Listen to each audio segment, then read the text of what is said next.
આગળ સમાચારો તરફ નજર કરીએ તો પંચમહાલમાં રાત્રિ ક્રિકેટ ટુર્નામેન્ટનું આયોજન કરવામાં આવ્યું હતું। સામાજિક સમરસતા સમિતિ દ્વારા આયોજન કરવામાં આવ્યું। ગુજરાત વિધાનસભાના ઉપાધ્યક્ષ જેઠા ભરવાડ ખાસ હાજર રહ્યા હતા।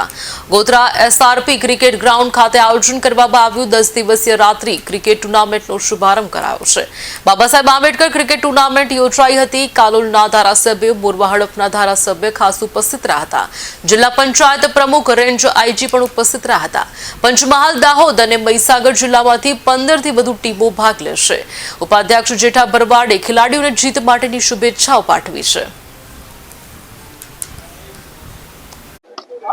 આંબેડકરજીનો જન્મદિવસ છે, એના ભાગરૂપે આજે ગોધરાના યુવાન કાર્યકર્તાઓ ચંદ્રેશ વિશાલપુરા, લાલો તેમજ બીજા બધા કાર્યકર્તાઓ મળીને આજના દિવસે સમરસતાના ભાવ તરીકે આજે ગોધરાની અંદર ક્રિકેટ મેચનું આયોજન કરેલું છે। તમામ કાર્યકર્તાઓને મારા તરફથી અભિનંદન આપું છું અને જે ખેલાડીઓ છે એ ખેલાડીઓને પણ મારા તરફથી અભિનંદન આપું છું કે આજના દિવસે સમરસતા અભિયાનમાં આજે રોજ જે ક્રિકેટનું આયોજન કર્યું છે ખૂબ જ સરસ આયોજન કરવામાં આવેલું છે અને ગોધરાના તમામ કાર્યકર્તા મિત્રોને મારા તરફથી અભિનંદન। જય હિન્દ, જય ખોડિયાર, ભારત માતા કી જય, વંદે માતરમ।